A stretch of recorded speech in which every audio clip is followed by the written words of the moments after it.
My name is Emily Foster. Most people in my neighborhood in Ohio call me Aunt Emily now. Maybe because I've lived here forever, or because life has aged me faster than I expected.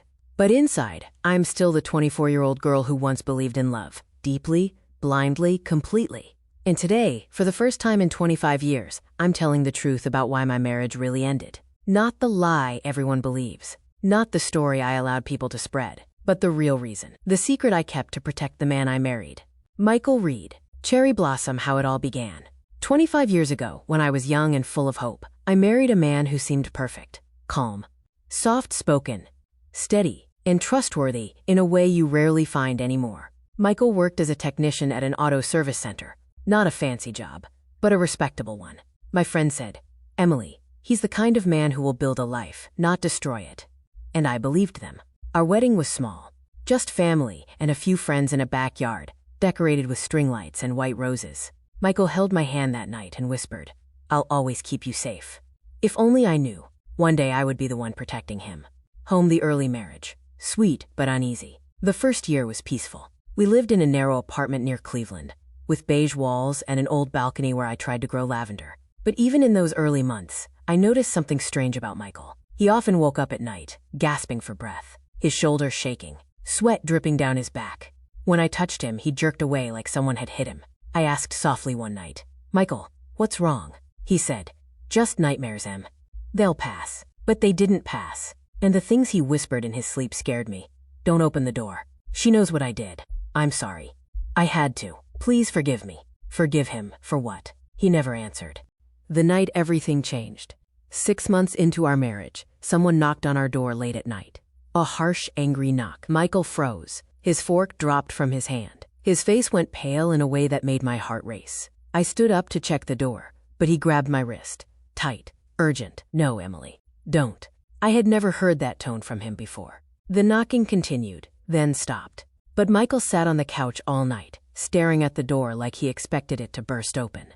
I didn't sleep, because for the first time, I felt like my husband was hiding something dark. Package the hidden box. 2 years after our wedding, while rearranging the closet, I found a small locked metal box behind Michael's winter jackets.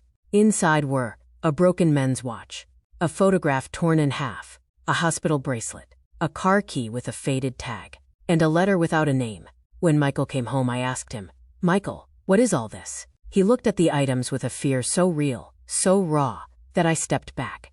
He closed the box slowly and whispered, "Emily, please, don't ever ask me about this again." His voice wasn't angry, just broken. That night he didn't sleep beside me. He lay on the couch, staring at the ceiling until the sun came up. I knew a wall had formed between us, one made of secrets he refused to share. Heartbreak. Year 5. The silent confession. By our 5th anniversary, I understood one thing. Michael loved me, but he lived in constant fear. He flinched at unknown calls, avoided certain neighborhoods, hated sudden knocks, and every night, he double-checked the door lock 3 times. One evening I sat beside him and said gently, "You don't have to hide things from me. I'm your wife." He looked away, jaw trembling. Then he said, "Emily, you deserved a better version of me, not the one you married." "What does that mean?" I asked, but he didn't explain. Instead, he kissed my forehead like a man, saying goodbye without words. The night he disappeared. On a cold November night, after nearly 7 years of marriage, Michael vanished. No note, no explanation, no warning. Just gone. His family blamed me. My own friends said, "Maybe you two were never compatible. He always seemed distant. Probably both of your faults." But the truth was something nobody would accept. Michael didn't leave because our marriage was failing. He left because he thought staying with me would destroy me. I know this because 3 days after he disappeared, I discovered a note under our lavender plant. A note in his handwriting. "Em, I'm sorry. I have to go. My past is catching up to me. I can't let it touch you." His past, not ours. And I stayed silent for 25 years, protecting him, protecting the secret, but not anymore, because the truth begins in part 2. My name is Auntie Claire, and I need you to listen carefully now, because this is the part of my story I never told anyone before. For 25 years, people believed my marriage ended because my husband and I grew apart. Some said we were young and reckless. Some said we were stubborn. Some even claimed I was difficult, or that my husband Mark didn't try hard enough. Every rumor was wrong. The truth is much darker and much quieter. It started on a Wednesday night in late October, the kind of night where the air feels heavier than usual, like it's trying to warn you of something. Mark and I had been married for just 8 months at the time. We lived in a small blue house at the end of Willow Street, right next to a row of old maple trees that scraped the windows whenever the wind picked up. I used to love that sound, that soft scratching like nature whispering. But on that night, it felt like something was trying to get in. It began with a phone call. The landline rang at 11:52 p.m.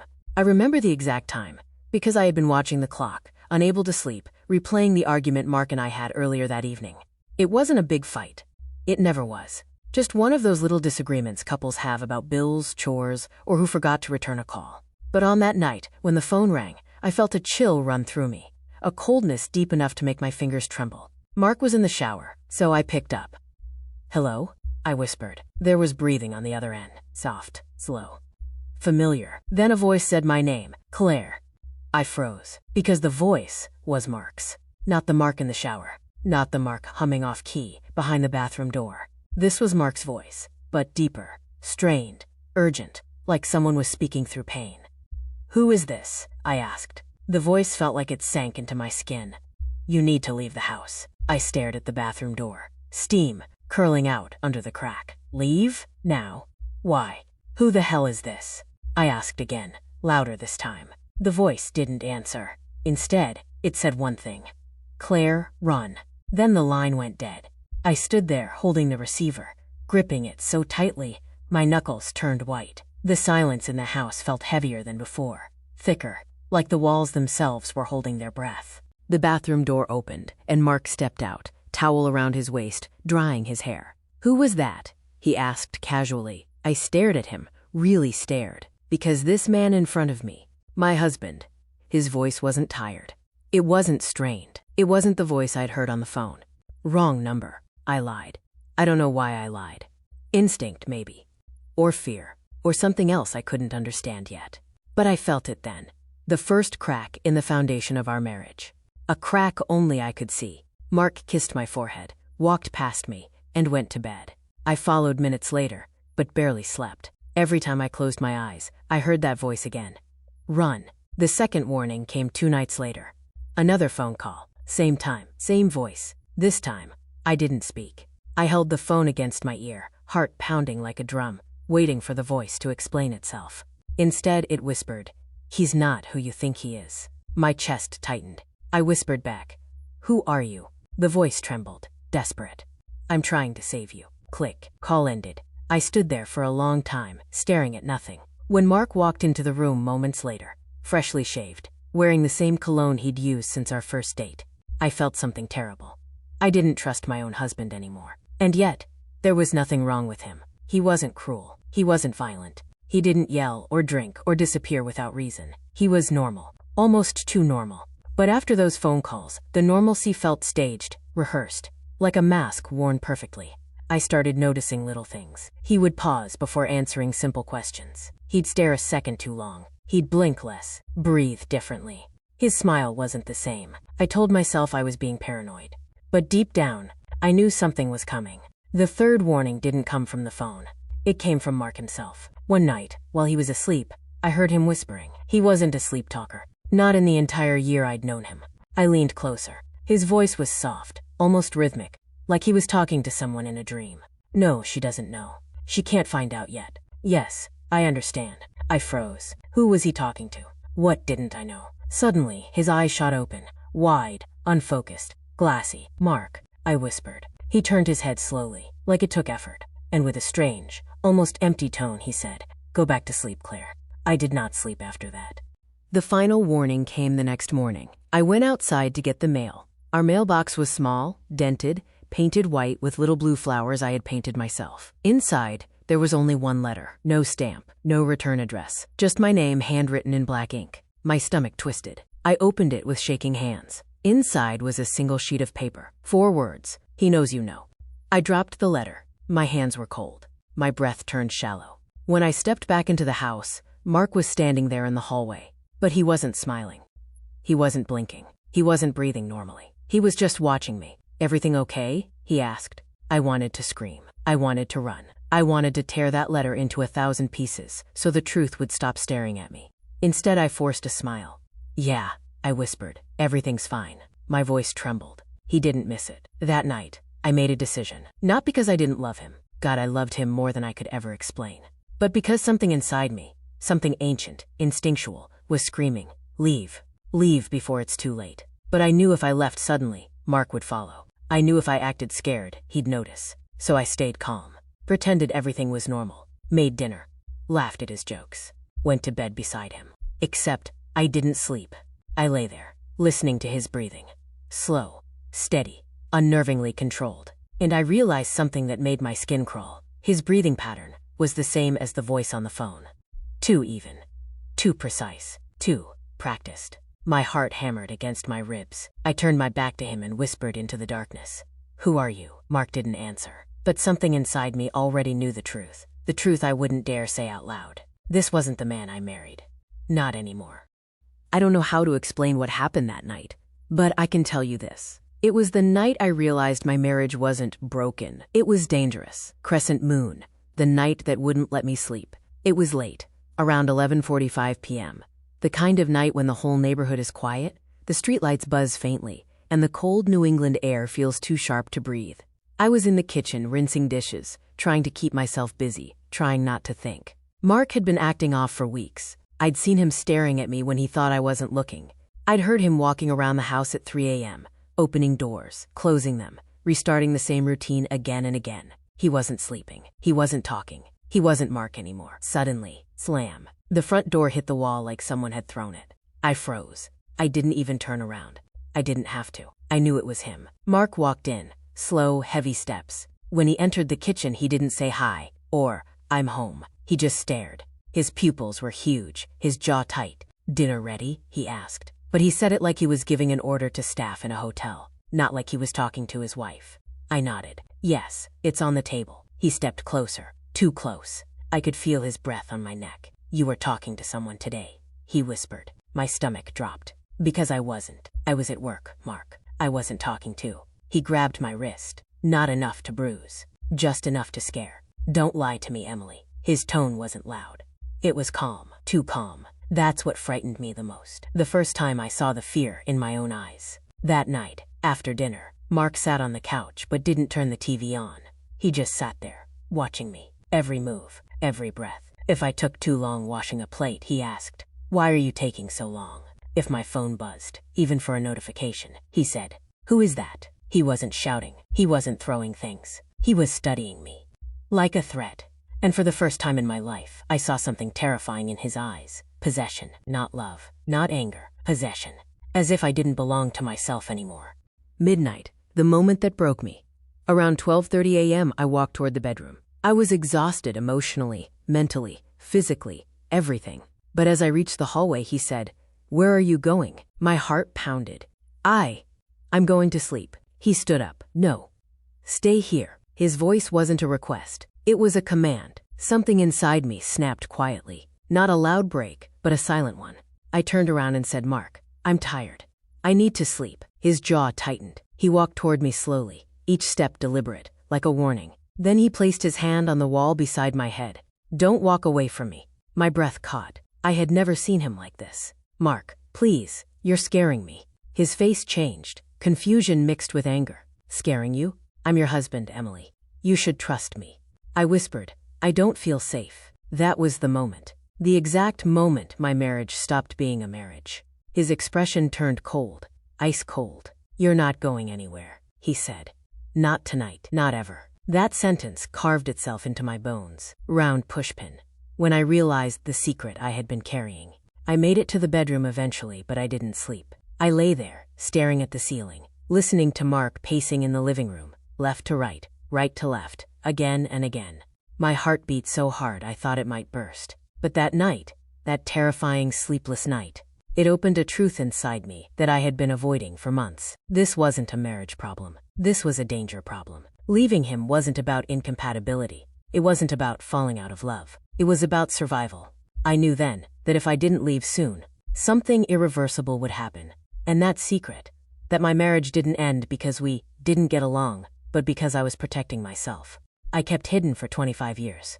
I told no one. Not my parents, not my friends, not even my daughter when she grew up. Because even after all these years, that night's fear still lived somewhere deep inside me.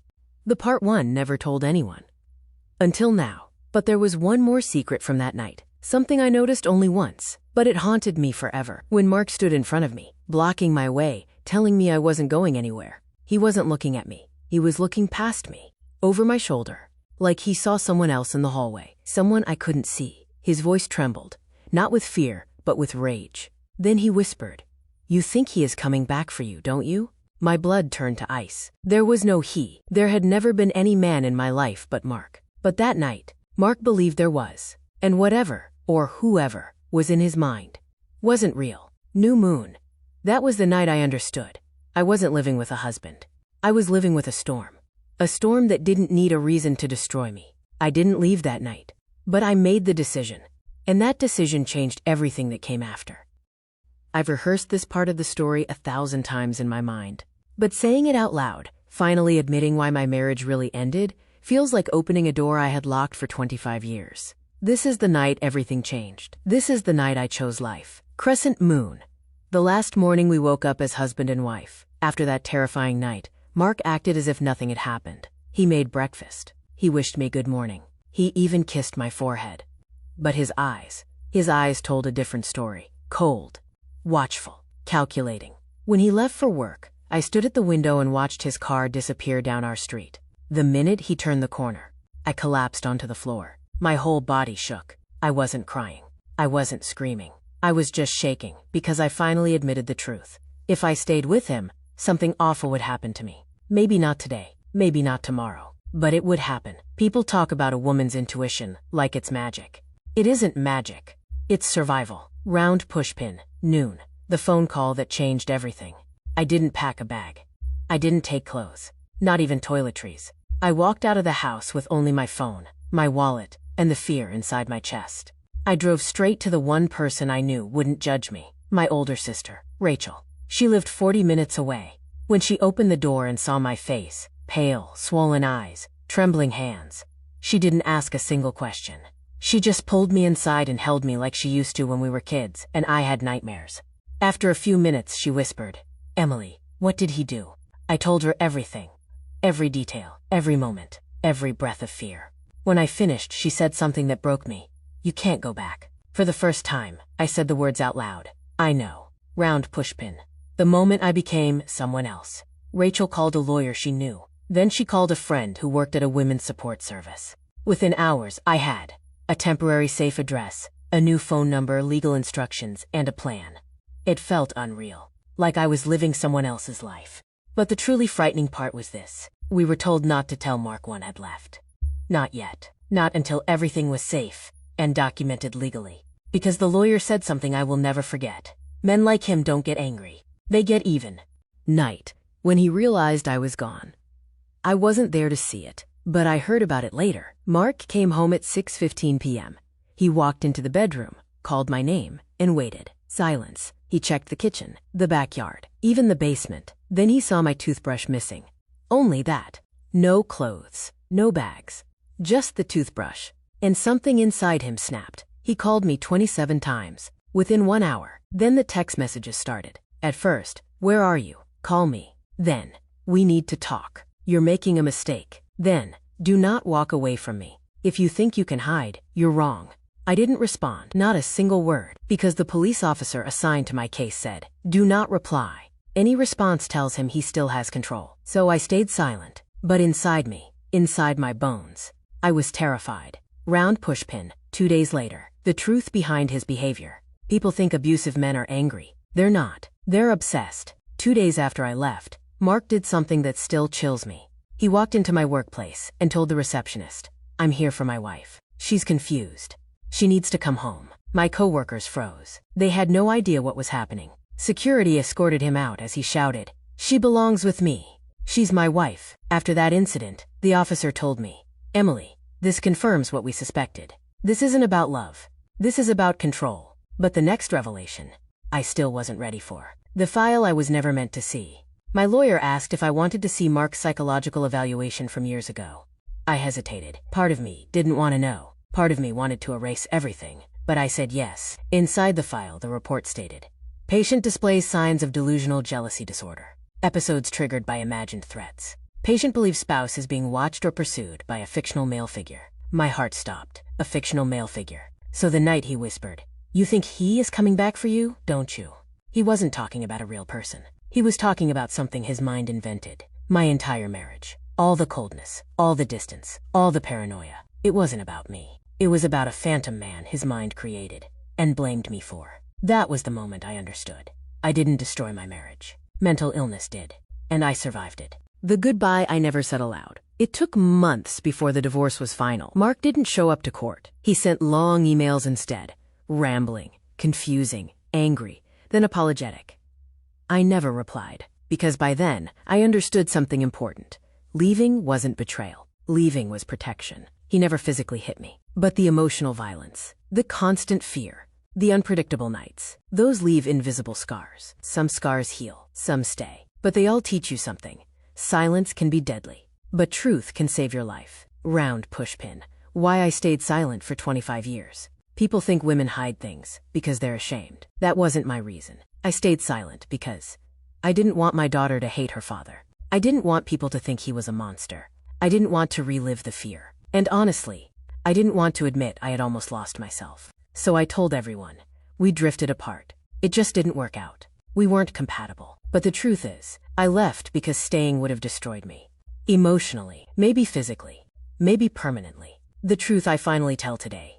Now, after 25 long years, I tell this story because someone out there needs to hear it. Someone who thinks, it's my fault. He just needs help. He'll change. It's only a phase. I'm overreacting. No, you're not. If your heart is living in fear, if your steps feel like landmines, if your voice is shrinking inside your own home, you don't need permission to leave. You need courage. And courage doesn't come suddenly. It builds slowly, quietly, breath by breath, until one day, you walk out, not because you stopped loving someone, but because you started loving yourself.